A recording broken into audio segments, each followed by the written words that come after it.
Dans cette interview, tu vas découvrir comment investir dans l'immobilier sans rien faire, 100% passif grâce au SCPI. Quels sont les avantages et les inconvénients de cette stratégie? Quelle est la rentabilité que tu peux espérer obtenir? Quelle est la fiscalité? Et surtout, comment choisir les bonnes SCPI? Je te laisse découvrir cette interview et surtout, si tu aimes, eh bien, mets un like, abonne-toi pour découvrir la suite. Alors Philippe, tu es investisseur immobilier, mais pas que. On va en reparler dans cette vidéo. Tu es gestionnaire de patrimoine CGP. Du coup, est-ce que tu peux te présenter en quelques minutes pour voir à qui on a affaire? Aucun problème. Merci déjà, Simon Emmanuel, pour l'invitation. Donc effectivement, Philippe Agnelli, donc moi j'ai 48 ans. Ouais. Je suis CGP depuis moins d'une dizaine d'années. Avant, j'étais ingénieur informatique. Moi, ce qui m'intéresse, c'est l'ingénierie des choses, donc l'ingénierie de la finance et de l'immobilier, enfin du patrimoine. J'ai fait ma première partie de carrière dans l'informatique et autour des 40 ans, à peu près. La crise de la quarantaine. Ouais, ça, la crise de la quarantaine, non mais plutôt attiré par tout ce qui est nouveauté et ce genre de choses. Et puis, je faisais pour moi. Donc, moi, je suis investisseur immobilier depuis que j'ai 23 ans. Donc, on a calculé tout à l'heure, ça fait 25 ans que j'ai investi dans mon premier appartement qui devait me servir de résidence principale et puis finalement c'est parti à la location et ça a commencé la série. Et puis tout le monde me posait la question, Philippe, qu'est-ce que tu fais en bourse? Parce que c'est vrai que j'ai fait de la bourse depuis aussi à peu près les années 2000. Avec les jeunes auditeurs ne l'ont pas connu, mais la bulle Internet. Et puis après j'ai vu les autres bulles dans un sens comme dans l'autre. Et donc les gens, mes amis, mes entourages, me voyant faire de l'immobilier, toujours courir pour les locataires ou signer des biens ou avoir ces problèmes-là dans des appartements à faire des réparations ou autre, me poser des questions. Et comment tu fais? Donc je donnais tous ces conseils-là bénévolement. Et puis je me suis dit à un moment donné, pourquoi pas professionnaliser ça? Ça me permettrait de repartir sur quelque chose d'autre. Voilà. Et donc j'ai ouvert mon cabinet à Nice sur la gestion de patrimoine en général qui comprend un pan immobilier bien sûr, dont on va parler là, et un pan plutôt financier qui est plutôt les actifs financiers, la bourse, ce genre de choses. Voilà. Ça marche. Et comment on devient conseiller en gestion de patrimoine? Alors, pour devenir conseiller en gestion de patrimoine, c'est un métier réglementé. Donc, en fait, il faut avoir un niveau d'études. Donc, moi, j'ai refait un bac plus 5. Bon, quand j'avais déjà un bac plus 5, je ne suis pas rentré, je n'ai pas commencé à la première année. J'ai fait juste la dernière année de validante. Donc, c'était marrant. J'étais à l'IAE à Nice. Donc, les autres étudiants avaient 23, 24, 25 ans. Et puis, moi, j'étais sur la quarantaine. Mais c'est pas grave, j'avais les compétences. Donc, voilà, il faut passer un examen qui est reconnu et ensuite s'inscrire auprès de l'ORIAS, qui est le fichier des CGP. D'accord. Il y a des sessions où on vous pose des questions, ce genre de choses, c'est très réglementé. Et ensuite, tous les ans, il faut continuer. On a un nombre d'heures de formation importante quand même, autour de 42 heures, lorsqu'on fait tous les métiers. Et voilà, et c'est comme ça qu'on fait. Après, avec son expérience, surtout, je pense que le CGP, ce qui est intéressant, c'est l'expérience qu'il peut avoir dans différents domaines. Et moi, mon expérience… À titre personnel, c'est vrai que ça, c'est ce qui fait la différence, je trouve, d'un conseiller en gestion de patrimoine à un autre, c'est est-ce que lui-même est investisseur et dans quoi il a investi. Exactement, quand vous allez voir votre conseiller en gestion de patrimoine dans une banque, en général, ça peut être quelqu'un qui finalement n'a jamais fait d'immobilier ou n'a pas fait de placement. Voilà. Moi, c'est vrai que quand j'ai discuté avec mes clients, aussi bien que ce soit sur l'immobilier que sur le financier, en général, j'ai les mêmes placements financiers que mes clients, à plus ou moins pas la même échelle, parce que je ne pourrais pas suivre forcément tout le temps. Et sur l'immobilier aussi, comme on l'a dit tout à l'heure, moi j'ai donc des appartements en nu, j'en ai en meublé, j'ai des commerces, des garages, un immeuble, j'ai fait du viager, enfin de la location saisonnière, été, hiver, voilà. Et donc n'importe quelle typologie de client qui vient me voir, en général, il y a toujours des anecdotes personnelles à raconter, puis des fois maintenant avec le temps, des anecdotes de clients aussi. Et les clients se représentent parce que c'est l'exemple qui fait avancer les choses. Profite de ton expérience. Ouais. Et du coup, justement, c'est quoi, si tu devais définir, c'est quoi la définition d'un conseiller en gestion de patrimoine? C'est quelqu'un qui va d'abord discuter avec vous pour comprendre votre philosophie aussi. Pour moi, il n'y a pas que les chiffres. Il y en a, ils vont penser que sur les chiffres, mais il n'y a pas que les chiffres. Quand un client vient me voir, on parle aussi beaucoup de sa philosophie de vie, ses objectifs à court, moyen, long terme. Ensuite, il y a une grosse partie du CGP, c'est calculer l'aversion au risque, parce qu'on est un métier réglementé, on ne peut pas faire n'importe quoi à n'importe qui. Si quelqu'un veut prendre très peu de risques, il y a certaines solutions sur lesquelles on ne peut pas amener. Quelqu'un qui veut prendre plus de risques, on peut l'amener. Donc, une fois qu'on a cette vision globale de là où veut aller le client et de son patrimoine actuel, parce qu'il y en a qui ont déjà du patrimoine, et de là où il veut aller, on définit le chemin un peu comme un GPS. Vous voyez, vous dites je vais de là à là, et puis vous choisissez d'y aller en vélo, en transport en commun, en voiture. Et puis, on va vous faire le chemin soit le plus court, soit le plus rapide, soit où il n'y a pas de péage. Et ça, c'est en fonction de votre style de conduite et du véhicule que vous allez avoir. Donc, en fait, il y a les besoins du client, ce qu'il est capable de faire au niveau émotionnel et ce qu'il est capable de faire au niveau financier. Et avec ça, on déroule une stratégie qu'on adapte, parce qu'on en parlait tout à l'heure aussi, hors micro, on est obligé d'adapter la stratégie au fur et à mesure des événements, parce que la vie évolue. Un client, le contexte familial, on peut au début pas avoir d'enfants, et puis d'un seul coup avoir des enfants, et ça change la vie. Voilà, ce genre de choses qui peuvent arriver dans une carrière. Donc c'est vraiment suivre le client du début à la fin pendant longtemps. Okay. Donc si je résume, en gros, c'est un conseiller qui va faire un état des lieux du client pour lequel le client vient le voir. Et ton but, c'est d'optimiser les revenus de cette personne. Tout à fait. Okay. C'est optimiser les revenus, la fiscalité, la création de patrimoine, parce que des fois, on n'a pas besoin de revenus directement. En immobilier, on peut faire de l'achat en viager, par exemple, ou en propriété, comme on verra tout à l'heure en SCPI ou ailleurs.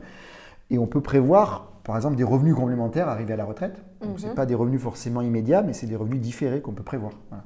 Okay. C'est ça, la stratégie, c'est ça. D'accord. Et toi, de ton côté, est-ce que tu peux nous raconter les grandes étapes de ton parcours d'investisseur? Parce que là, tu nous as dit quelques bribes, mais si on reprend un peu la chronologie de ton parcours d'investisseur. Alors, rapidement, parce que sinon ça peut être très long. Voilà, il y a beaucoup de biens et beaucoup d'histoires et de hauts et de bas.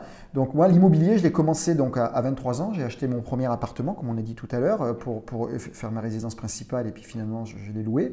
Tu n'as jamais habité dedans? Non, j'ai jamais habité dedans.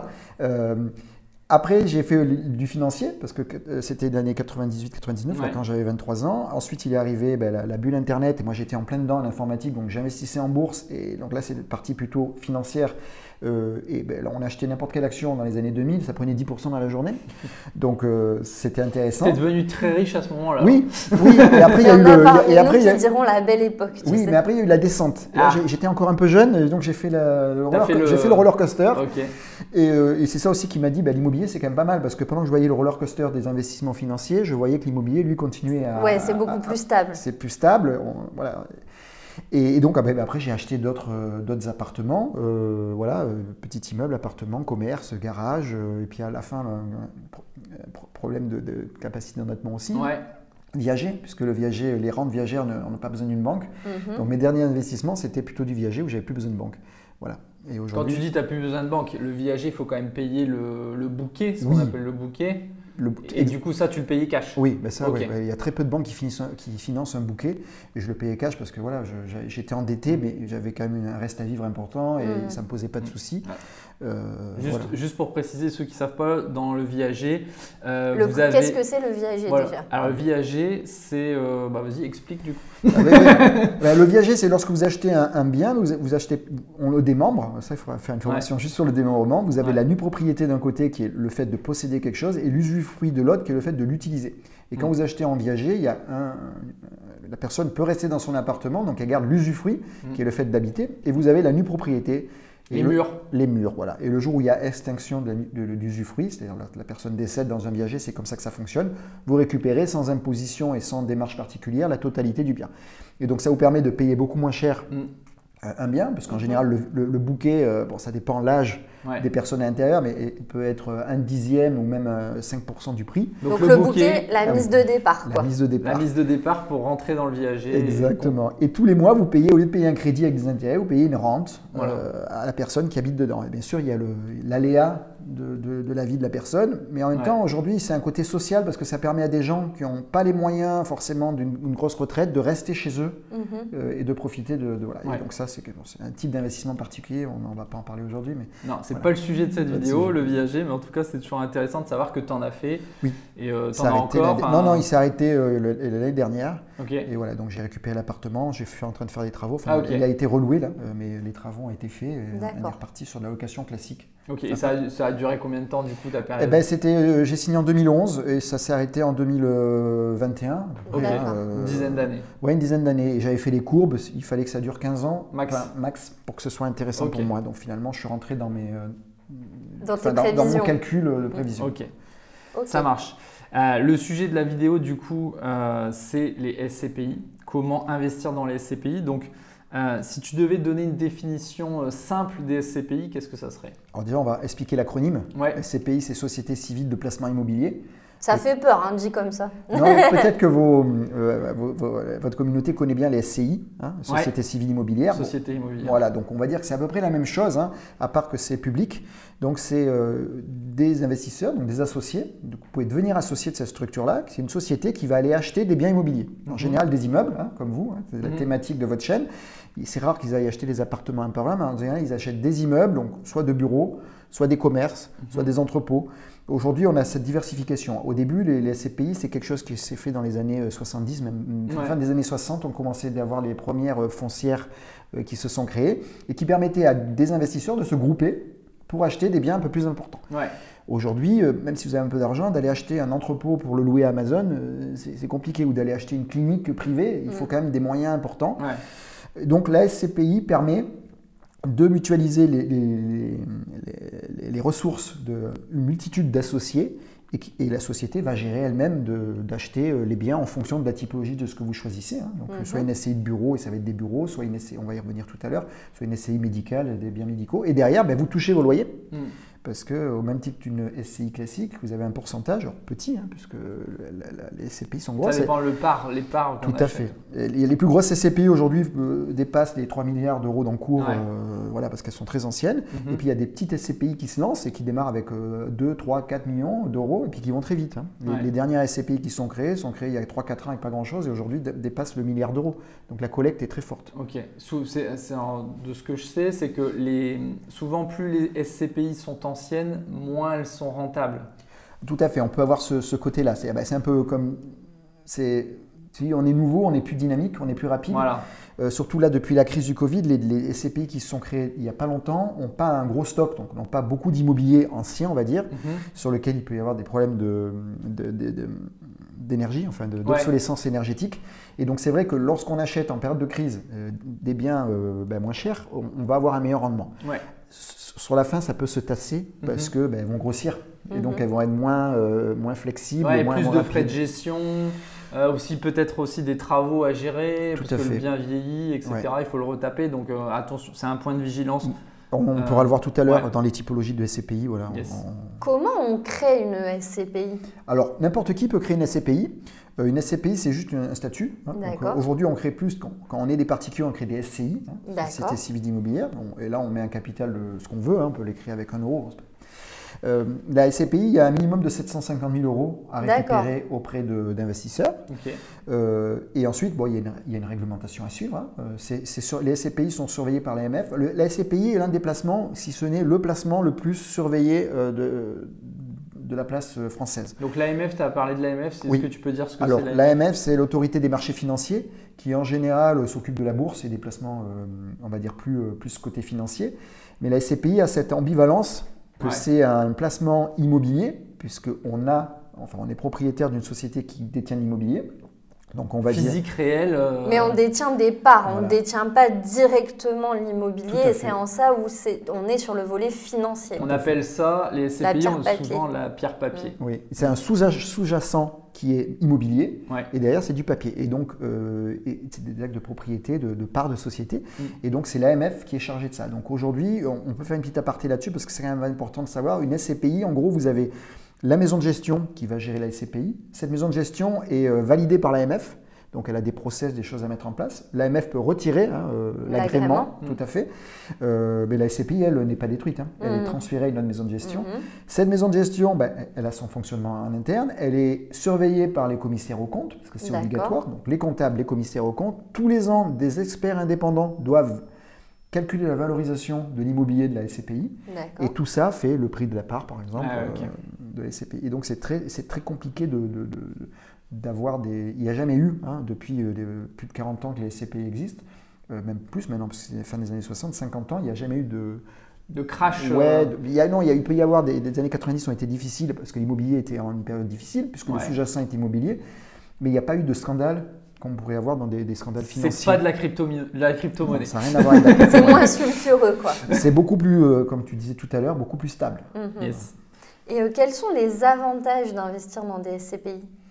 Alors, les avantages d'investir dans la SCPI, on pourra le voir aussi après avec la typologie des personnes qui vont investir.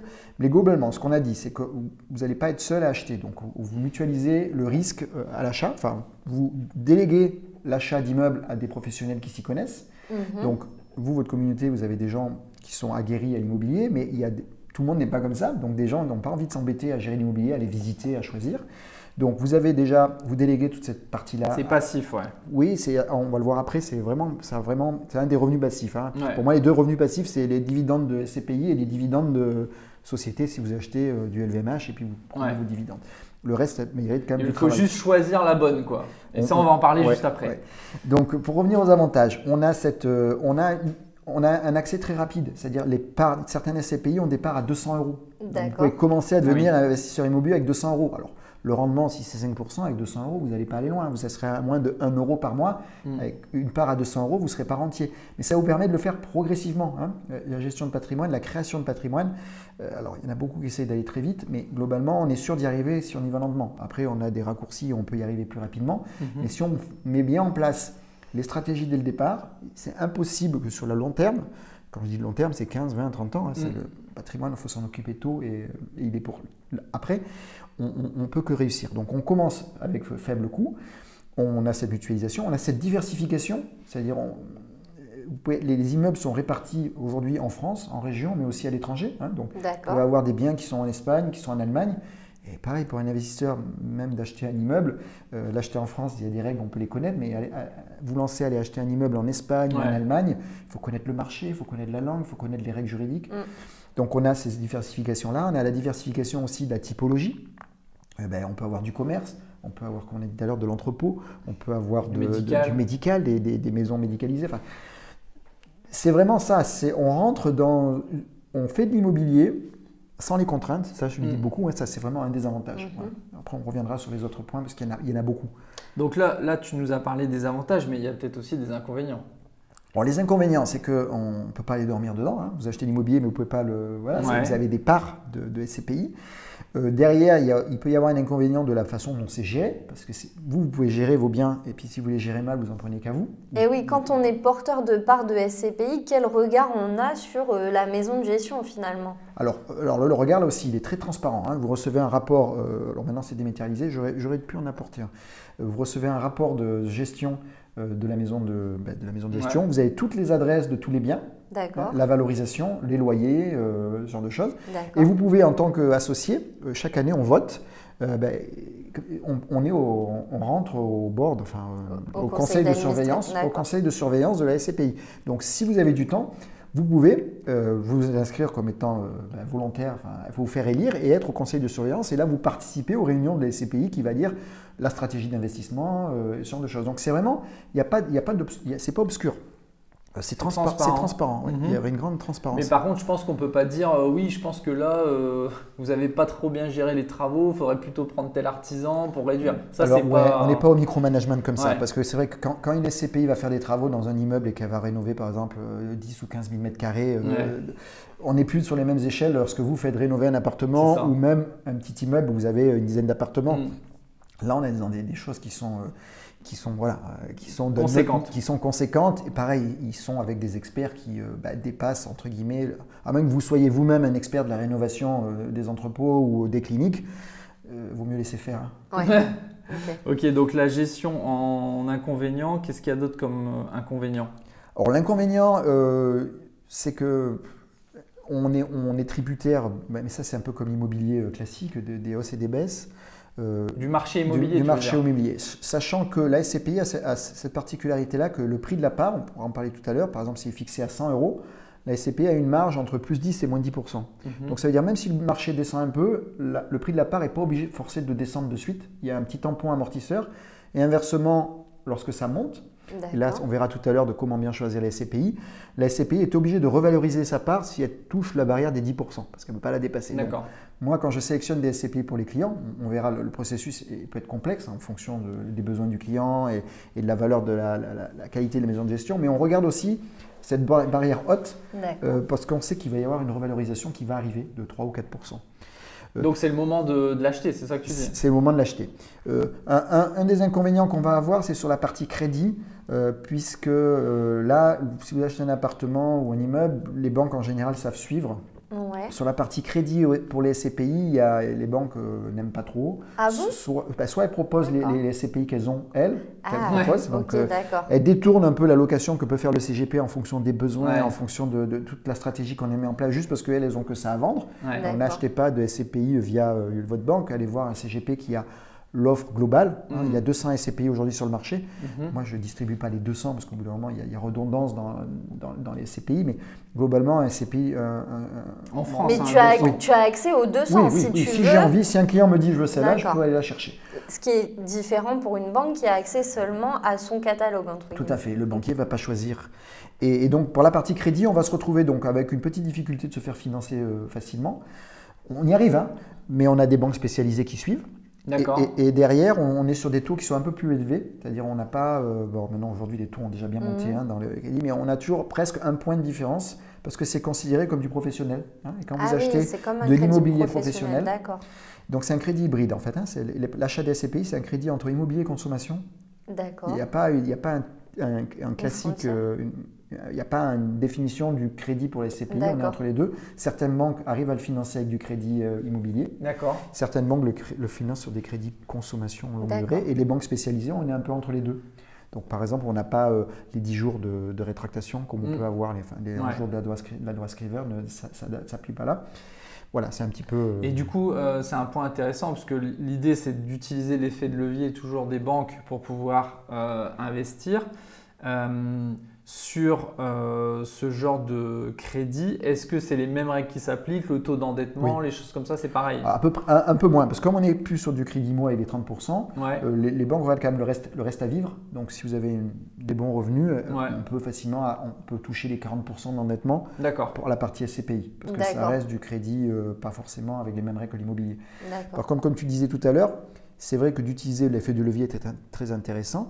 Alors quand on fait de l'immobilier en direct, on peut optimiser d'un côté les revenus en gérant un immeuble entier comme vous le proposez, ou des fois avec de la location saisonnière qui est intéressante pour booster en termes de rentabilité. On a la main là-dessus. Effectivement, sur une SCPI, on n'a pas la main sur la rentabilité. On va faire confiance à l'équipe de gestion. Ils annoncent un rendement cible qui peut être entre 4,5% et 7%. On va dire aujourd'hui, dans les sélections que je fais, c'est plutôt autour de 5,5-6%. Pour ne pas aller taper non plus le haut du panier pour être déçu. Et puis pas prendre non plus les SCPI qui ont des rendements un peu moindres. Mais on n'a pas la main. Vous voyez, c'est pas vous qui maîtrisez ça. Ouais, donc en inconvénient, je vais mettre la rentabilité qui est forcément plus faible que, en tout cas, ce que nous, on fait en termes d'investissement immobilier. On est plus sur au moins du 10%. Là, en moyenne, je crois, c'est combien? C'est 5-6%? Oui, on va dire entre 5 et 6, on est pas mal. Brut ou net? Brut. Brut. Donc en dessous, il faut enlever encore… Il y a juste la tranche d'impôt à enlever. Il n'y a que les impôts. Il n'y a que les impôts à enlever. Là, pour moi, c'est du brut hors frais de gestion de la SCPI. Donc c'est du brut avant impôt. Effectivement, tu as bien fait de le faire remarquer pour des personnes qui s'occupent de leur immobilier, qui sont actifs, qui vont gérer, qui vont prendre le temps de faire vos formations, d'acheter un immeuble ou de faire les visites, de se taper les locataires, etc. Exactement, ou de faire du saisonnier, de gérer les entrées et sorties. La rentabilité est moins bonne. Par contre, pour le lambda qui va acheter dans des régions, moi je viens de Nice, c'est peut-être pas les mêmes régions, mais Nice ou Paris, pour arriver à avoir du 5% sur la location nue. C'est pas à Nice que… Enfin, peut-être Nice, je sais pas. Non, honnêtement, une fois que vous avez passé vos charges, vos impôts, les travaux, les choses comme ça, un peu difficile si jamais vous y êtes. C'est compliqué de dépasser. Là où on dépasse des bons rendements, il faut acheter à moins de 2500, autour des 2 500 € le mètre carré. Je ne sais pas ce que vous en pensez. Nous, on était même en dessous des 2000, pour de l'immobilier physique. Oui, tout à fait. Pour avoir de la renta. C'est ça. Et donc, on regarde une carte de France, il y a des endroits, mais pas de partout. Si vous prenez les grandes villes, donc aujourd'hui, la SCPI, pour quelqu'un qui veut rester sur du classique, qui n'a pas envie trop de gérer et qui veut avoir une rentabilité correcte, ça reste intéressant à 5-6%, c'est quand même mieux. Et 5-6%, c'est la rentabilité, mais après, on a l'augmentation du prix de la part. Ça, je ne l'ai pas dit. Mais chaque année, ou chaque moment où, oui, on l'a dit tout à l'heure, lorsque la valeur de l'immobilier physique augmente, le prix de la part augmente. Donc, vous pouvez très bien avoir une SCPI qui va vous faire du 6% à l'année, plus une augmentation de part de 2%. et vous avez fait du 8% de rendement sur votre bien. Un peu comme dans l'immobilier classique, à part que chaque année, vous recalculez pas. Il y a l'exploitation et il y a la plus-value. Mais les 2% supplémentaires dont tu parles, il faut revendre. Oui, tout à fait. Il faut revendre les mais parts. ça fait grossir le patrimoine. Au global, ça sera de l'argent que vous récupérez. Comme on fait lorsqu'on loue un appartement, mais c'est vrai que chaque année, on fait le point des loyers qu'on a. On ne fait pas forcément le point de la plus-value qu'on pouvait avoir parce qu'on le fait au moment de la vente. Exact. Et donc, justement, les SCPI, c'est adapté pour quel profil d'investisseur? On a dit, par exemple, des gens qui veulent pas trop gérer. Y a quoi comme typologie d'investisseurs finalement dans tes clients de SCPI? Alors, le panel est grand, enfin, la palette est large, parce qu'on va trouver aussi bien des jeunes qui veulent se lancer dans l'immobilier, qui n'ont pas beaucoup de moyens. Moi, j'ai déjà fait des souscriptions de SCPI à 1 000 €. J'en ai pas toujours, mais quand j'ai des jeunes qui viennent me voir, qui ont 21 ans et qui me disent « je veux un plan financier pour ma carrière et ma vie », je trouve que c'est le bon raisonnement, donc je les aide. Et donc, ça permet de mettre le pied à l'étrier, de commencer petit à petit, et puis fin d'année ou quand on a un peu d'argent qui rentre, on met de l'argent. Autant, comme moi j'ai des SCPI, à un moment donné de diversification, parce qu'on a de l'immobilier physique, on a des placements financiers, puis on veut quelque chose un peu hybride, surtout à la période de taux très faibles qu'on a vécu jusqu'à maintenant, où les rendements sans risque étaient vraiment nuls, presque à zéro. On avait quand même les SCPI qui délivraient du 5-6%. Aujourd'hui, maintenant, les rendements remontent avec la montée des taux. Donc, on peut aujourd'hui arriver à trouver des placements sur de l'obligataire, des choses comme ça qui vont aussi être vers 5-6%. Par contre, la SCPI permet, pour répondre à ta question, la panel peut être tout le monde. On peut avoir… Donc, le petit jeune qui débute. Le petit jeune qui débute. L'investisseur déjà aguerri, mais qui en a marre un petit peu de gérer des loyers, des locataires. Qui veut quelque chose de plus passif. C'est ça, qui veut continuer à être dans l'immobilier, mais qui veut plus avoir à s'occuper de tout. Voilà, on a tout le monde. Et ce que je dis tout le temps, c'est comme dans l'immobilier, c'est on s'achète une rente à vie. Lorsque vous avez des SCPI, vous allez avoir… Alors, le côté festif, si vous décidez de partir faire un tour du monde, les revenus continueront à tomber. Le côté moins festif, si vous êtes plus âgé, que vous êtes dans une EHPAD, les revenus continueront à tomber aussi pour vous payer, on va dire, la fin de vie. Et ça, c'est important parce que le côté rente, alors on en parle dans des émissions comme les vôtres, de faire rentier, mais les gens s'imaginent que ça va être que la retraite. Et là, on en parle, c'est d'actualité. Mais non, je pense qu'il faut se préparer quelque chose à côté et pas juste un capital d'argent qu'on peut consommer rapidement, mais quelque chose qui fait une rente, qui tombe tous les mois. La petite poire pour la soif. Indexé par l'inflation. Alors là, cette question-là est très bonne. L'inflation peut être bonne pour les SCPI parce que les loyers sont indexés sur l'inflation. Les loyers des SCPI. Oui, d'accord. Comme l'immobilier. Voilà. Alors, ce n'est pas les mêmes indices. Ce n'est pas l'indice des rendements locatifs. C'est plutôt des fois le coût de la construction ou le coût de la location commerciale. Mais c'est quand même indexé. Donc, en gros, lorsqu'une phase d'inflation arrive, comme là, on a pris le gros choc, mais ça va un petit peu durer, même en étant moins fort, les loyers vont être indexés. Donc, vous ne perdez pas de pouvoir d'achat en ayant des SCPI. Et du coup, pour tout type de profil, est-ce qu'on peut acheter des SCPI via une société? Tout à fait. Moi, mes SCPI sont dans une SCI. Ouais. J'aime bien les SCI, j'en ai plusieurs. Et donc, je les ai isolés dans une SCI. D'accord. Donc, c'est la SCI qui achète les parts de SCPI. Oui. Alors, c'est une SCI transparente, donc il n'y a pas d'avantage particulier. Oui, transparente à l'IR, très bien de le spécifier. Ouais. Donc, impôt sur le revenu. Impôt sur le revenu. Ouais, c'est ça. Et oui, il faut démocratiser les termes. Là, il n'y a pas d'avantage particulier, ni fiscal, ni… moi, je l'ai fait juste de cette façon-là, parce que comme j'ai des enfants, demain, si je veux transmettre, la transmission, c'est plus simple. Non, il y a quand même aussi un petit avantage, c'est qu'à un moment donné, le jour où ces revenus-là, on parlera de la fiscalité tout à l'heure, mais le jour où ces revenus-là pèseront trop dans mon imposition, on peut passer cette société à l'IR, à l'IS, et donc impôt sur les sociétés. À l'impôt sur les sociétés, et on isole les revenus. Ça veut dire que c'est la société qui va toucher des revenus. Ouais. Et là, on peut faire la stratégie boule de neige où les revenus génèrent d'autres achats de SCPI. Que tu réinvestis. Voilà, qui se réinvestissent sans passer par une case impôt des particuliers, qui est assez compliqué sur la partie immobilière, enfin qui est assez confiscatoire si on ne met pas en place… Si vous êtes au revenu foncier, c'est ça qu'on veut dire. Tout à fait. Revenu foncier, c'est compliqué. Et est-ce qu'on peut acheter des SCPI avec une société commerciale, par exemple une SAS? Oui, vous pouvez avoir, dans ce cas-là, la trésorerie d'entreprise peut être placée sur de la SCPI, sachant que ça va être sur du long terme. Exactement, ça c'est un point sur lequel je veux que tu… Parce que ça pourrait se dire, ah ouais, 6%, vas-y, j'ai 10 000 € dans ma société, plutôt que la trésorerie perdre de la valeur avec l'inflation, je vais le mettre sur les SCPI.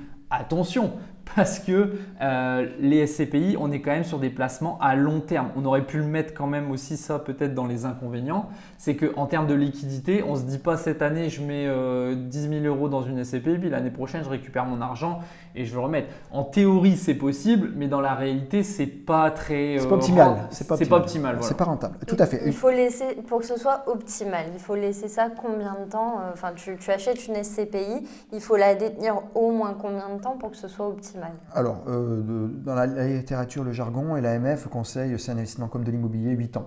8 ans, d'accord. Aujourd'hui, mais la réalité, toi, ta pratique? Alors, la pratique, la durée de détention moyenne des SCPI, c'est 27 ans.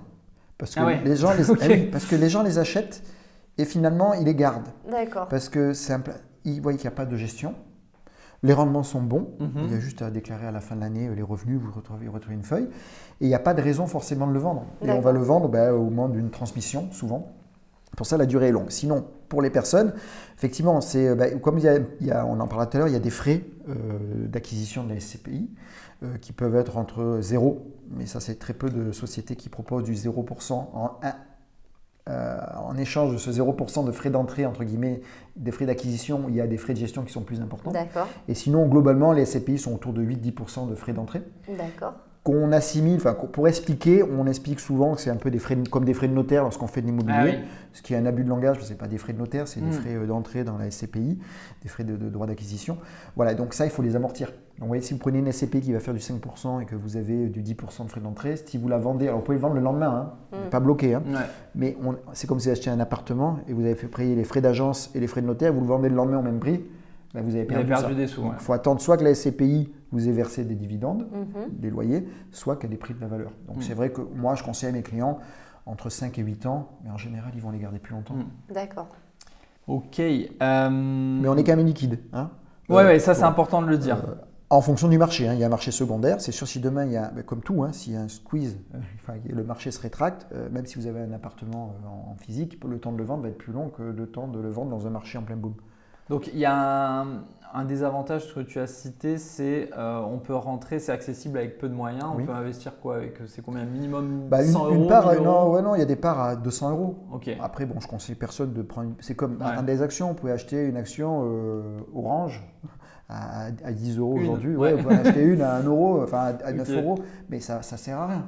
Mais en gros, si on veut commencer à aller sur ce type de placement et que ce soit une stratégie, on va dire, efficace, combien il faut avoir de budget d'entrée? Quel est le budget minimum cohérent que tu recommandes pour aller sur cette stratégie? Si vraiment c'est débutant, on peut commencer avec 2 000 euros. Et puis on peut mettre. Alors l'avantage aussi par rapport à l'immobilier classique, c'est qu'on peut mettre en place des versements programmés. C'est-à-dire on peut dire tous les mois je mets 200 euros. Il y a certaines SCPI qui faire d'épargne. Tout à fait. Donc au lieu d'épargner sur une assurance vie par exemple.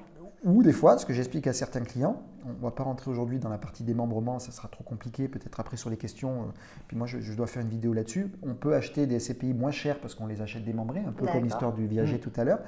Et tous les mois, on peut mettre un peu d'argent. Donc sur certaines personnes qui sont limite en endettement ou qui ne veulent pas s'endetter parce qu'ils veulent un projet d'acheter une résidence principale, qui ne veulent pas gréver leur capacité d'endettement, ils peuvent mettre tous les mois un peu d'argent, qui représente presque un crédit. Acheter de la SCPI démembrée, donc on la paye moins cher. Donc il y a un effet de levier qui n'est pas dans le crédit, mais qui est dans le démembrement.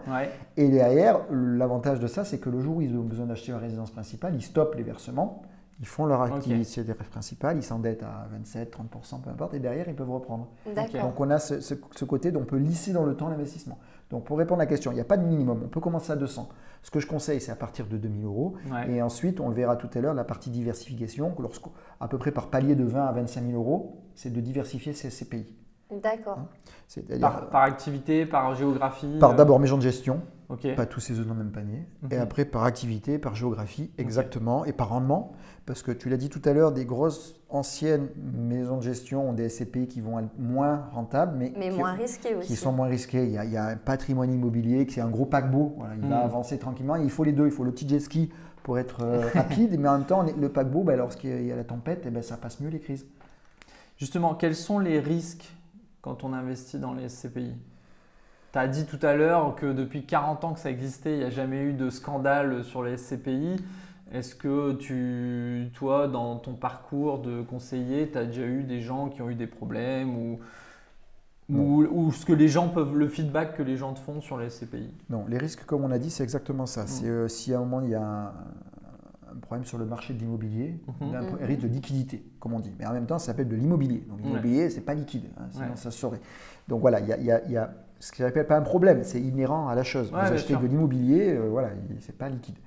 Il n'y a pas de risque particulier. Comme je l'ai dit, oui, bien sûr, il peut y avoir un risque de la maison de gestion qui gère mal, ou il peut y avoir comme le Covid. Le Covid a été un risque, les rendements ont baissé.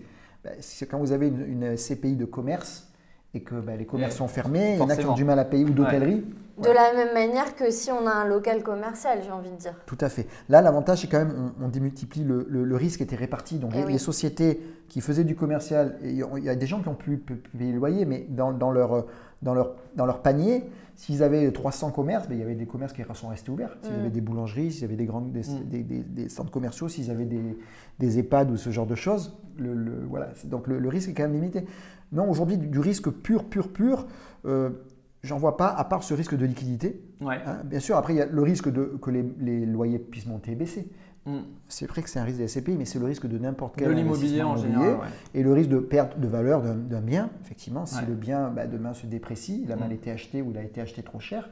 Et ça, pareil, c'est mutualisé, donc c'est finalement plus faible, le risque est plus faible de perte de valeur d'un bien immobilier parce que quand vous en avez 100 dans une SCPI, c'est plus dilué que si vous avez un seul immeuble au même endroit et puis que je sais pas, il se passe un truc sur… Tout à fait. Ça rejoint le risque que tu as dit tout à l'heure sur les SCPI plus petites qui ont 3 ou 4 immeubles. Il faut bien commencer par quelque chose. Il n'y a pas de honte. Toutes les SCPI, même les plus grosses, ont commencé par un immeuble. Comme toutes les chaînes YouTube ont commencé par 3 vues. C'est vrai, à moins d'être une star, et c'est vrai de créer sa chaîne, on est Ronaldo, et de suite on fait beaucoup de vues. Mais… Même ils ont eu 3 abonnés pendant 2 secondes. YouTube, la première vidéo de YouTube a commencé avec une vidéo. On la retrouve dans les archives de YouTube. C'était la vidéo qu'a mis le fondateur. Voilà, elle commence avec un. Donc on commence avec 3 immeubles. Donc c'est vrai que comme tu dis, s'il y a un immeuble, il y a un problème de loyer ou il y a un problème de valeur, la petite SCPI va être plus sensible à ça. Alors que le gros paquebot, il va gérer. Mais c'est plus, moi, ce qui me ferait peur en investissant dans des SCPI, c'est de dire je veux récupérer ma mise parce que j'en ai besoin là maintenant et je dois attendre longtemps parce que c'est pas liquide. Alors c'est pas longtemps. Aujourd'hui, il n'y a pas de problème aujourd'hui sur les achats-reventes de SCPI. Donc c'est combien de temps pour qu'on sache à peu près Ça peut être ça dépend s'il y a un marché secondaire, un marché primaire, ça peut être entre 10 jours et 1 mois ou 2 aujourd'hui, parce que c'est fluide. Ça a pu arriver qu'il peut y avoir 6 mois d'attente. Qu'est-ce que tu appelles marché primaire et marché secondaire ? Alors le marché primaire, c'est vous achetez directement à la société de gestion. D'accord. Et la société de gestion, des fois, quand vous vendez des parts, les rachète directement aussi. D'accord. Et les recycle. Et après, il y a toujours un marché de secondaire, comme pour tout, qui fait que vous ne pouvez pas passer par la maison de gestion et le vendre. Parce que si vous avez des parts de SCPI et vous voulez me les vendre à moi, moi, je peux t'acheter tes parts de SCPI et après, c'est de gré à gré, on les achète au prix qu'on veut. C'est le marché de l'occasion. Tu peux acheter tes vêtements directement chez le magasin ou tu peux aller sur Vinted, tu vois, c'est un peu ça. Mais globalement, c'est assez fluide. Ce qu'on n'a pas parlé là, c'est qu'on peut aussi mettre des SCPI dans un contrat d'assurance vie. Je fais une petite vidéo là-dessus qui explique les différences. Là, dans l'assurance vie, on va dire l'assureur, ça peut être un avantage de l'avoir en assurance vie. Si on a ce problème de ce risque ou cette envie d'avoir une partie qui est quand même très liquide, c'est quand là, l'assureur fait la contrepartie. Donc, si vous avez des SCPI dans une SCI, si vous voulez les vendre, vous les vendez et puis 48 heures après, vous avez les fonds. Tout simplement parce que c'est l'assureur qui les achète et qui va les revendre. Il peut faire ça parce que le prix ne fluctue pas tous les 5 minutes. Si vous achetez une action, demain elle monte, elle descend, il y a le déclenchement de la guerre en Ukraine, la bourse perd 25%. La SCPI, il revalorise les parts, on va dire tous les ans. Ou des fois au bout de 8 mois. Donc on est quand même stable. Donc ça permet d'avoir cette contrepartie dans l'assurance vie. La problématique de l'assurance vie, c'est qu'on ne peut pas faire du crédit, il y a des frais de contrat qu'on n'a pas quand on a les SCPI en direct. Alors tu l'as dit tout à l'heure, Philippe, il existe plusieurs types de SCPI. C'est quoi les différents types ? Alors, il y a des typologies. Alors, il y a des typologies qui sont, on va dire, techniques et juridiques. Ça, c'est peut-être pas forcément intéressant là. Il y a les SCPI à capital variable et à capital fixe. Globalement, à capital variable, ils peuvent augmenter le capital tout le temps. Donc on peut acheter des SCPI en flux. Et puis à capital fermé, enfin fixe, c'est de temps en temps, ils font une augmentation de capital et ils rentrent des nouveaux associés. Mais ça, c'est plutôt partie juridique. C'est pas très pour donc moi, en gros, c'est de dire est-ce que on peut faire rentrer tout le temps des nouveaux associés dans la SCPI ou est-ce que c'est à des moments donnés? Tout à fait. D'accord. Mais ça, c'est vraiment, c'est pas un point sur lequel je m'accroche. Les types, là où on va aller voir les types de SCPI, ça va être vraiment sur la typologie de ce qu'elles vont faire. Alors, il y a d'abord les SCPI de rendement. D'accord. Celles-là, elles vont distribuer de façon classique les revenus. La SCPI fait 100 millions d'euros de loyer, elle va redistribuer 100 millions d'euros de loyer après les frais. Hein. D'accord. Il y a les SCPI de capitalisation, il y en a beaucoup moins. Donc les SCPI de rendement, c'est quasi, c'est la majorité, c'est 95%, 98%. Ensuite, on a celle de capitalisation. Celles-là, elles vont avoir une stratégie pour les personnes qui n'ont pas besoin de revenus. Ouais. On va dire, au lieu de distribuer les 5-6% chaque année, la SCPI va racheter des biens, va réinvestir.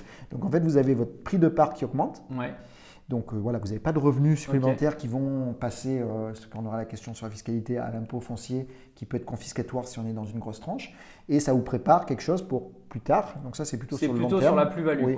Et sur la plus-value, lorsque vous allez les revendre, vous allez gagner de l'argent. Dernier type, c'est ce qu'on appelle les SCPI fiscales.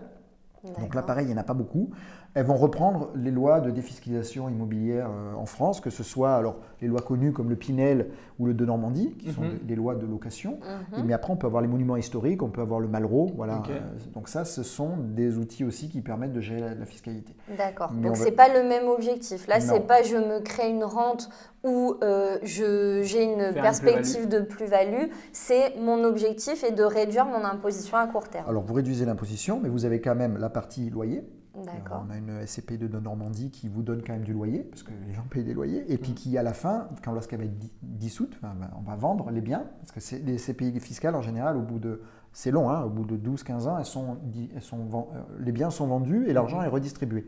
Et donc, la plus-value est redistribuée aux associés. Donc, vous touchez quand même à terme une plus-value immobilière, comme sur un bien classique, et pendant la vie de la SCPI, vous touchez vos loyers. Et on le sait, ça, quand on entre dans une SCPI, à quelle échéance elle sera dissoute? Oui, sur les SCPI fiscales, il y a le calendrier. Par exemple, si vous rentrez sur une SCPI fiscale de Normandie, vous avez 12 ans de durée de vie du Parce que c'est le programme de défisque, en fait. Tout à fait. Est-ce qu'on a les mêmes problèmes que sur le Pinel, où en gros, il y a une vague parce que le problème principal du Pinel, c'est que tout le monde achète du coup dans le programme et tout le monde sort en même moment. Et du coup, ça peut créer un effet de il y a 5, 6, 10 appartements dans le même immeuble qui sont en vente.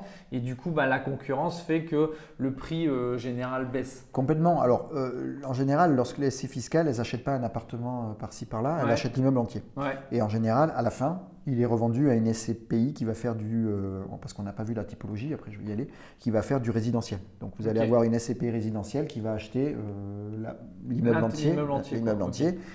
Les SCPI ne s'amusent pas à aller acheter des appartements un par un ou un petit commerce dans le coin. Ils achètent des lots. Lorsqu'il y a un bâtiment neuf qui se construit, ils achètent tous les rez-de-chaussée en commerce. Ouais.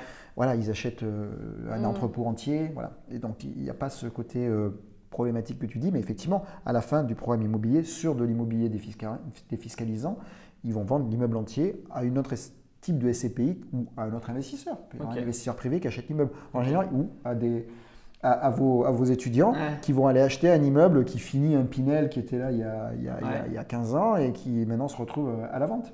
D'accord. Ça marche. Donc ça, c'était au niveau juridique, on va dire, mais au niveau des types de produits achetés par les sociétés de gestion. C'est ça. Alors maintenant, il y a les différents types de SCPI par leur typologie de biens. Donc là, on les a vus tout à l'heure, bureau, commerce. Donc il y a des SCPI purs de bureau, purs de commerce, purs de santé, purs de logistique, purs d'habitation. Et on en a comme ça.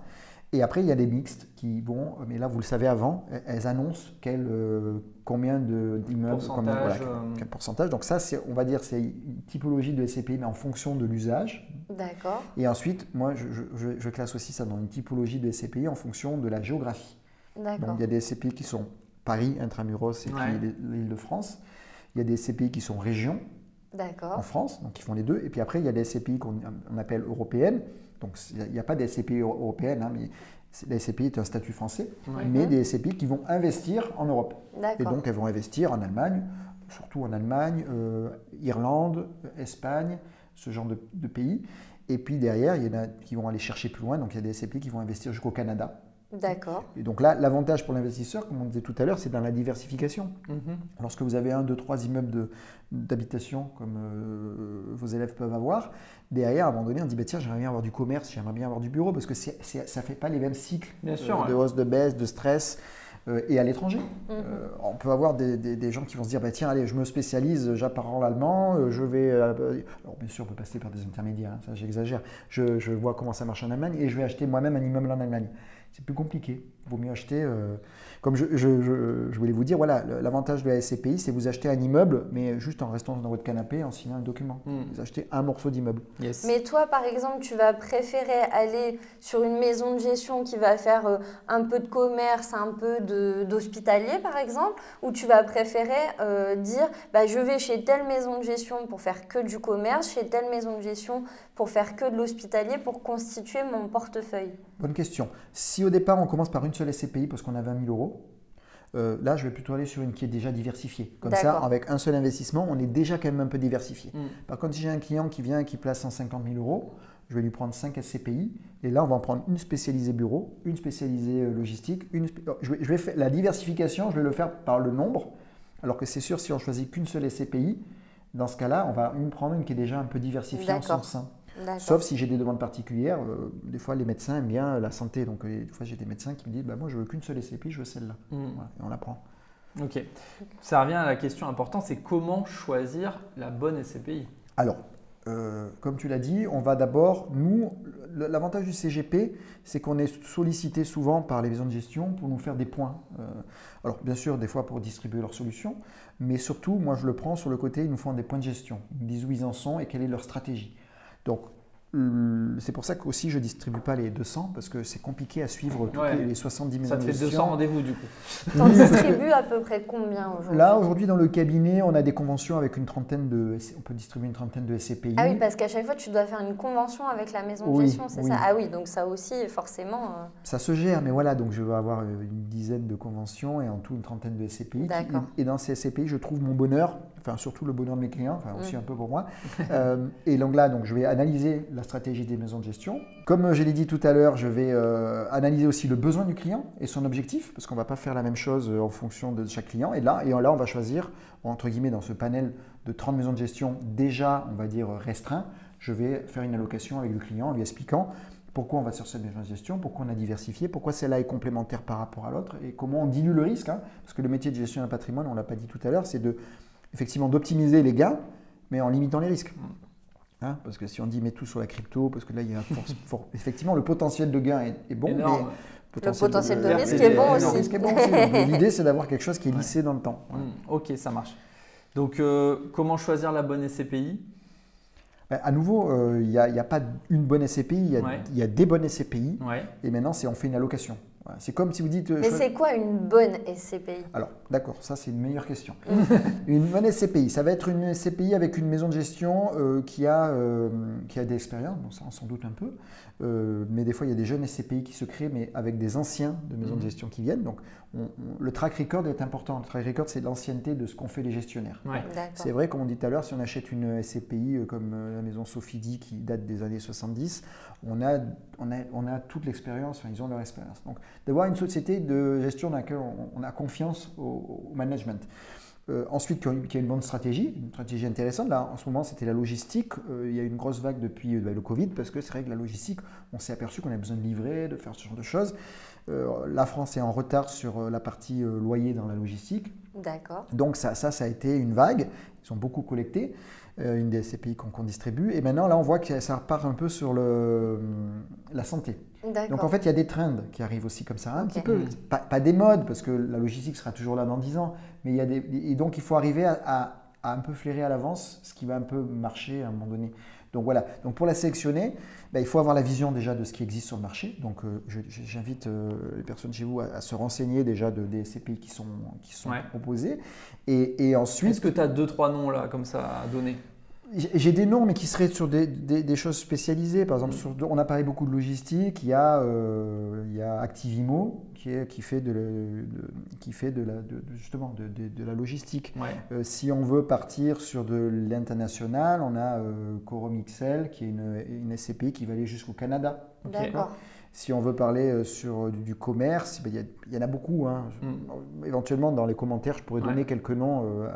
Mettez-nous dans les commentaires sous cette vidéo si Oui. vous voulez avoir des noms en fonction du secteur. Quel type de SCPI je vais vous les donner même pour la description. Ça, vous avez quelques liens vers les maisons de gestion. Moi, typiquement sur mon site, j'ai aussi celle que je sélectionne. D'accord. Site c'est SCPI Premium et il y a toujours une sélection qu'on peut télécharger et que je mets à jour, qui est jamais la même. Pareil sur le livre que j'ai fait sur les SCPI, je le mets à jour régulièrement parce que ça bouge pas forcément. Le juridique ne bouge pas, mais les SCPI à un moment donné, pas qu'elles sont meilleures, mais à un moment donné elles sont sur un trend qui va performer. Oui. Ok. Et là, faites-vous accompagner à nouveau. Allez voir un CGP. À nouveau, allez voir un CGP pour des SCPI, normalement ça ne vous coûte rien. Les CGP, on n'en a pas parlé tout à l'heure, mais on est plus ou moins indépendant. On va dire, on peut être indépendant dans la relation, dans la façon de faire son métier, mais on est quand même payé, on a des commissions par les maisons de gestion pour vivre. Et donc là, globalement, si on fait une allocation à un client en SCPI, moi je ne facture pas forcément ce travail-là parce que c'est la maison de gestion qui te rémunère. Derrière, je vais être rémunéré. Et moi, je ne prends pas deux rémunérations. Je fais payer mon travail, mais lorsque je vais être payé 2 fois. Donc, si vous voulez me voir pour faire une allocation, je vais vous faire payer à l'heure ou 2 heures où on va passer. Mais si derrière, on signe et que la maison de gestion me paye, moi, je rembourse mes clients. D'accord. Ok. Et comment on fait pour acheter des SCPI? Alors, aujourd'hui, il y a plusieurs canaux. D'accord. Vous pouvez acheter via votre banquier. Vous allez voir votre banquier. Alors, il a sa sélection. Des fois, c'est pas plus mal. Ouais, ça peut être bien. Oui, c'est pas tous dramatique non plus. Ça peut être bien, ça peut être facile. Vous allez voir votre banquier, vous regardez les SCPI qui proposent, vous regardez l'ancienneté, comme on l'a dit, vous regardez le rendement, et puis vous signez. Voilà. Après, moi, ce que je conseille plus, c'est d'aller voir un CGP, parce qu'à nouveau, cette prestation-là, alors c'est sûr, si vous voulez acheter 2 000 € de SCPI, c'est peut-être pas besoin de faire tout ça. Mais si vous avez 100 000, 150 ou même plus, 1 million d'euros à placer, faites-vous quand même accompagner. On fait l'allocation, et après, c'est des bulletins de souscription. Vous faites un virement, enfin non, ne faites plus de virement, c'est un prélèvement et ça fonctionne tout simplement. Vous recevez une attestation de propriété de vos parts et puis voilà. C'est relativement simple. Dans les avantages, c'est relativement simple. Par rapport à ce que vous disiez tout à l'heure, aller visiter les immeubles, les sélectionner, les choisir. Là, vous avez juste à… Donc, en gros, soit un banquier, soit un CGP. Après, je pense une maison de gestion, je suppose. Maison de gestion. Alors là, maintenant avec Internet, les maisons de gestion proposent l'acheter en direct. Là, on va perdre le côté conseil sur la location. Parce que c'est sûr, si vous appelez n'importe laquelle des maisons de gestion… Ils vont dire que c'est la meilleure. Ils vont toutes être la meilleure. Et si vous dites que vous avez 100 000 €, ils vont tout dire qu'il faut mettre 100 000 € chez eux. Ils ne vont pas vous dire… Et puis au pire, ils vont vous dire qu'il faut diversifier avec la deuxième SCPI maison, mais qui est la même maison de gestion. Ce qui est de bonne guerre. Normal. Mais, voilà, allez voir plutôt quelqu'un qui a plus un regard indépendant, que je mets en guillemets, parce que la réglementation nous interdit de dire qu'on est indépendant. Alors moi, je le joue sur le côté indépendant parce que c'est mon propre cabinet. Tu es à ton compte. Mais on est quand même rémunéré par des intermédiaires. Et donc, il vous fera une allocation. Et après, vous choisissez dans cette allocation. Et est-ce que c'est transparent cette histoire le CGP est rémunéré c'est marqué dans le contrat? Totalement. On est dans un métier qui est le plus transparent. Vous avez votre plombier, il vient chez vous, il vous fait les travaux, vous ne savez pas combien il a coûté le déplacement, combien il a coûté les pièces. Et par contre, vous savez combien ça vous coûte à vous. Nous, dans tous les rapports d'adéquation qui sont obligatoires à donner aux clients, quand je te fais une allocation, par exemple, Simon, je vais te dire, on prend cette SCPI, cette SCPI. Donc, je te dis pourquoi. Je regarde si c'est en adéquation avec tes revenus, ton patrimoine et ce que tu veux faire et ta stratégie. Si c'est bon, à la fin, tu as combien je suis rémunéré par les SCPI. Et c'est écrit noir sur blanc. Et tu le sais. Pareil, sur de l'assurance vie, les assurances vie que je distribue à la fin d'année, les clients reçoivent leur relevé d'assurance vie, combien ils ont gagné, et il y a toujours la ligne de combien le cabinet a été rémunéré. Donc aujourd'hui, on est un des métiers les plus transparents qui existent parce qu'on est obligé de tout donner. Ok, ça marche. Comment sont fiscalisés les SCPI? Alors ça, c'est un sujet qu'on a déjà un petit peu abordé, mais là, on va en parler. Donc les SCPI, c'est de l'immobilier. Donc les dividendes, donc ce qui est versé par les SCPI, ça rentre dans la tranche du revenu foncier. Ok. Donc en revenu foncier, on n'a pas 36 solutions. On peut avoir le forfait, enfin le forfaitaire, le microfoncier, pardon. Ok. Et là, on va avoir 30. Alors là, c'est une petite niche fiscale. J'ai un petit tips que je donne. J'ai fait une vidéo là-dessus. C'est que normalement, la SCPI, lorsqu'on reçoit, vous avez eu 1 000 € de revenus à la SCPI, on n'a pas comme dans les immeubles où on enlève des loyers, tous les trucs, parce que ça a déjà été fait. Les crédits. La SCPI a déjà tout enlevé. On ne peut pas amortir le bien. Enfin, Tout est déjà fait. Voilà, c'est distribué net en fait. C'est ça, c'est exactement, c'est le net du net, il n'y a plus que l'imposition. Okay. Et donc, on ne peut rien enlever. Donc, en général, quand vous gagnez 1 000, vous déclarez 1 000 et vous êtes imposé à 1 000. Si on est dans la partie microfoncier, on a quand même l'abattement de 30%. Donc, okay. On déclare 1 000 et pour on est le imposé coup, sur 30. des SCPI, on a plutôt intérêt à être au régime micro qu'être au régime réel. Alors, le problème, c'est qu'on le dépasse vite. À moins d'être vraiment au début, comme on a dit, des jeunes qui commencent ou qui ne prennent pas beaucoup. Mais les SCPI, on y arrive par diversification aussi. Donc, on a déjà 3-4 appartements et on n'est plus au microfoncier depuis un petit moment. Mon microfoncier, je ne l'ai pas connu longtemps. Mais on peut choisir ça. Oui, mais on ne choisit pas. Enfin, si on dépasse, on ne peut plus choisir. Mais si on est en dessous, on peut choisir. Si on est en dessous, on s'y met. On n'hésite pas. Et ensuite, ensuite c'est le foncier classique. Donc, c'est les prélèvements sociaux, 17,2 de prélèvements sociaux. Et puis, votre TMI, votre tranche d'imposition. Alors, pas forcément la TMI, moi j'aime bien dire aussi, c'est vraiment votre tranche d'imposition. Si vous êtes à une tranche à 40%, les SCPI que vous allez acheter, vous allez être à 40% dessus. Voilà. Mais les maisons de gestion, quand elles achètent des biens immobiliers, ils sont forcément exploités en nu? Parce que du coup, je vais t'expliquer où je veux en venir. Imaginons la maison de gestion a acheté des biens qu'elle exploite en meublé. Moi, ma SCPI est imposée au revenu foncier. Alors que finalement, si moi j'avais exploité en meublé toute seule, j'aurais été aux revenus BIC qui sont plus intéressants fiscalement. Non, il n'y a pas de SCPI qui font du meublé. Si on fait du meublé, il faut passer par d'autres types d'investissements où vous allez signer un bail avec une maison, enfin avec un exploitant, comme quand vous achetez par exemple des parts pour des les logements étudiants, les résidences vacances, les trucs comme ça. Exactement. Okay. Et là, vous êtes sur d'autres types de lois. D'accord. Et vous avez effectivement, vous êtes sur du LMNP. D'accord. Là, dans les SCPI, d'une part, c'est 90%, c'est vraiment du commerce, de l'entrepôt, du professionnel. Donc, il n'y a pas de cette idée, c'est plutôt des baux commerciaux qui sont faits, ou même si c'est pour des bureaux, c'est des baux 369, on va avoir 369, 12, 15 même des fois. Ça, c'est un avantage aussi dans les SCPI. En général, il y a une donnée maintenant qui ressort, qui n'était pas trop regardée par les acheteurs, les investisseurs, c'est la durée résiduelle des baux. Et en général, plus les baux sont longs, plus ça peut rassurer l'investisseur. Ça veut dire que les baux, il n'y a pas beaucoup de baux qui vont être renouvelés. Parce qu'au renouvellement, alors on peut faire bingo parce qu'on augmente, ou on peut faire un peu de moins-value parce que le temps de retrouver… Les vacances locatives sur les locaux commerciaux est souvent plus… Enfin, ça dépend de l'emplacement. Ça dépend de l'emplacement, voilà. C'est ça. Ça aussi, faire attention. Et là, c'est notre travail. Nous, on analyse. Il y a les commerciales, il y en a qui vont être spécialisés sur des grands ensembles en extérieur de ville, des grands centres commerciaux qui ont un peu moins la cote maintenant. Il y en a qui vont être dans du centre-ville, il y en a qui vont du prime, qui vont acheter que sur des endroits où ça coûte très cher, mais qui vont avoir de la valeur. Et ça, pareil, dans une allocation. L'avantage des SCPI, c'est qu'avec le temps, le jour où vous avez 1 million d'euros en SCPI, vous pouvez être complètement diversifié. Vous pouvez avoir 10 000 biens, parce que ça va vite en multipliant, et dans des endroits hétéroclites.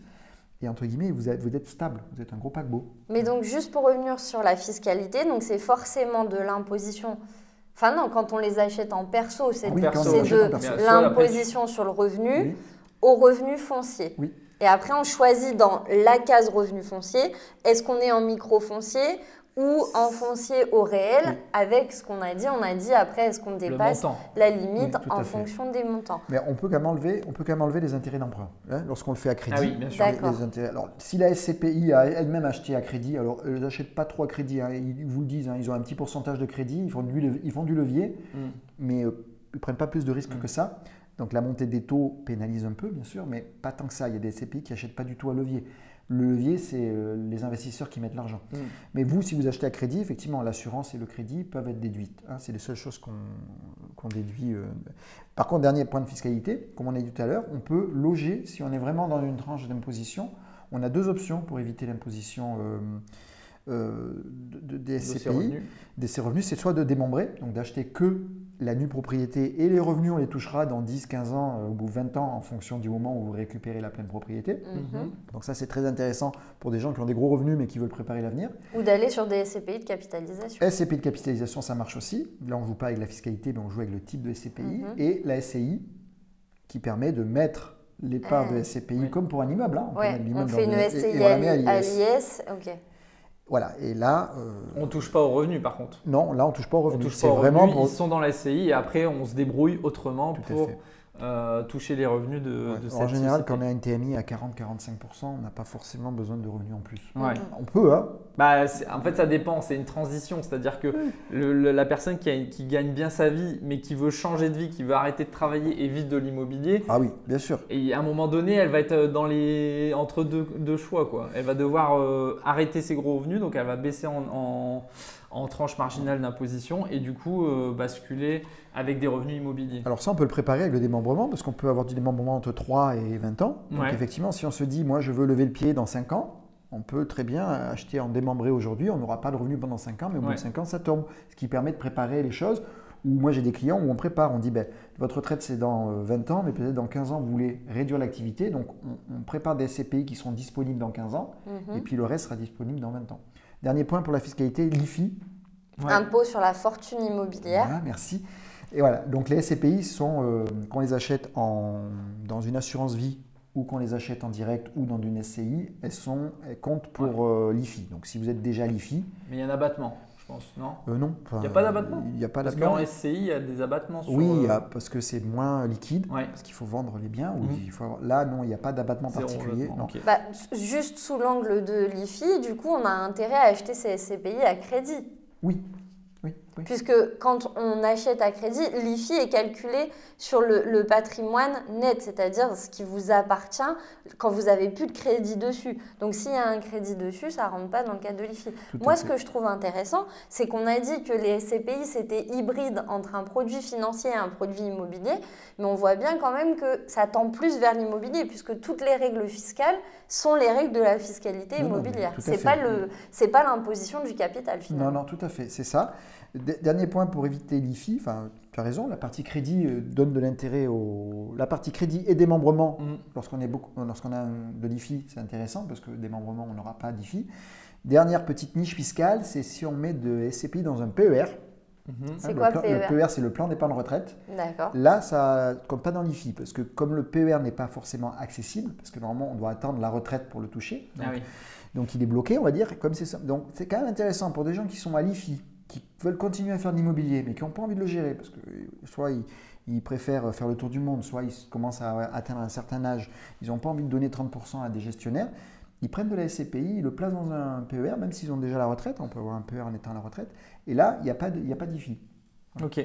Quelles sont les 3 erreurs, selon toi et selon ton expérience, à éviter avec les SCPI ? 3 erreurs. Alors, 3, c'est beaucoup. Non, mais la première, comme tout placement, tout mettre ses œufs dans le même panier.